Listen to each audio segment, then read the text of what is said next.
Shabbat Shalom Mevorah, j'espère que vous allez bien, que vous avez passé une bonne semaine. Paracha de cette semaine, Parachat Mishpatim. C'est la paracha, c'est une des parachiotes où il y a le plus de mitzvot dans la Torah. Il y a plus de 53 mitzvot dans la paracha de cette semaine. Paracha de la semaine dernière, Parachat Yitro. Akadosh Baruch Hu s'est dévoilé au peuple juif en leur donnant la Torah. Akadosh Baruch Hu, il a témoigné l'amour qu'il nous portait en nous donnant la Torah. La logique, elle aurait été que juste après le dévoilement divin, les premières mitzvot que Hachem allait nous donner seraient des mitzvot qui allaient nous permettre de nous rapprocher encore davantage de Dieu.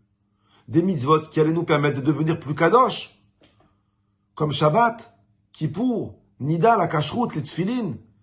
Mais on voit que dans la paracha de cette semaine, la majorité des mitzvot que Akadosh Baruch Hu nous a donné de faire, ce sont des mitzvot qui concernent les relations qu'il y a entre l'homme et l'homme, pas les relations entre l'homme et Dieu. Et la question que je vous pose, elle est simple. Pourquoi Akadosh Baruch Hu, dans la paracha d'après-matin de Torah, il ne nous donne pas des mitzvot qui concernent la relation entre l'homme et Dieu? Rav Saks, Zichrono Livracha, il a écrit dans son livre quelque chose de magnifique. Le Rav, il dit comme quoi le judaïsme, c'est une religion d'amour. Nous sommes ici parce que Dieu nous a créés avec amour. Et non seulement qu'il nous a créés avec amour, il nous déclare cet amour plusieurs fois dans la Torah. Combien de fois c'est écrit dans la Torah Bani matem lachem elokirem, vous êtes les enfants d'Hachem. Combien de fois c'est écrit dans la Torah Ahavti etrem, Akadosh Baruch Hu dit je vous ai aimé d'un amour éternel. Non seulement comme quoi Akadosh Baruch Hu nous a créés avec amour et qu'il a déclaré son amour, tout comme lui, Akadosh Baruch Hu nous ordonne d'aimer, nous aussi comme lui. C'est écrit dans la Torah plusieurs fois. Ve'afta l'ereacha kamocha, et tu aimeras ton prochain comme toi-même. Non seulement tu as été créé avec amour, mais toi aussi tu dois aimer à ton tour. C'est écrit, tu aimeras le converti, tu aimeras la veuve, tu aimeras l'orphelin. Donc Akadosh Baruch Hu, il veut aussi qu'on aime. Lorsque les Kohanim nous bénissent, ainsi vous bénirez les Juifs avec amour. Ils ont l'obligation de nous bénir avec amour. La prière qui fait rentrer le Shabbat, l'Echadodi, c'est une prière d'amour. Shira Shirim, le poème que Shlomo Melech il a écrit, c'est un poème d'amour. La chanson qu'on chante Shabbat, la chanson de Shabbat, Yedid Nefesh, c'est une chanson d'amour.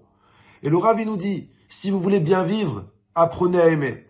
Si vous voulez vous rapprocher de Dieu, aimez. Si vous voulez la bracha dans votre vie, aimez. Si vous voulez la bracha dans votre foyer, aimez. Si vous voulez la bracha dans votre travail, aimez. Aimez, aimez et aimez. Là, Akadosh Baruch Hu, il réside là où il y a l'amour.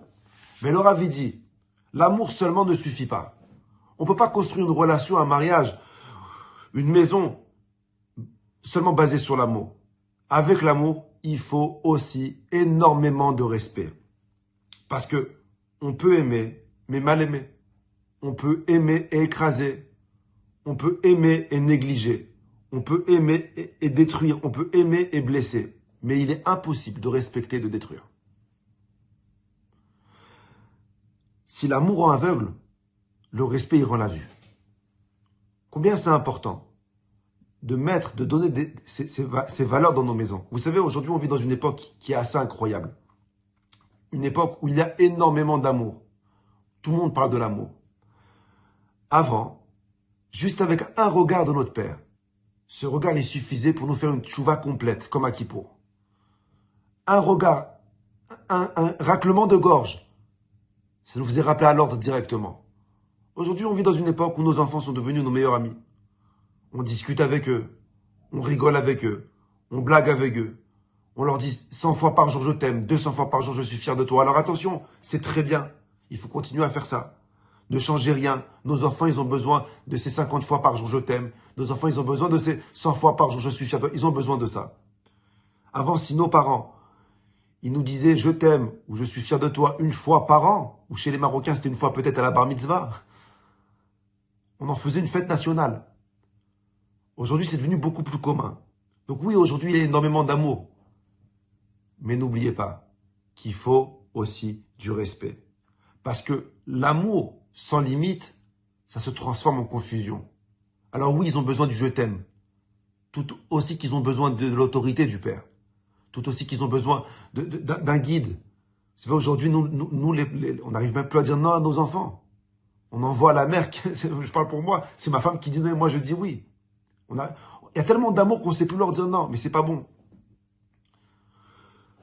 Aujourd'hui, dans un monde qui a perdu ses valeurs, dans un monde qui a perdu ses repères, où les pires des choses sont devenues normales, notre rôle en tant que parents, c'est de transmettre à nos enfants des valeurs essentielles. Il y a 5 valeurs. L'amour et la crainte de Dieu. C'est la première valeur qu'on doit leur transmettre. L'amour et le respect des parents. C'est la deuxième valeur qu'on doit leur transmettre. La force de la fratrie. On ne fait pas la tête à un frère. On ne reste pas pendant une semaine en guerre. L'amour, le respect et la fidélité qu'on doit à notre femme. Et 5e, la responsabilité que nous avons envers nos enfants. On ne construit pas seulement une famille, on construit une génération. Rabotaï, faites votre job. Bracha v'hatzlacha, à la semaine prochaine.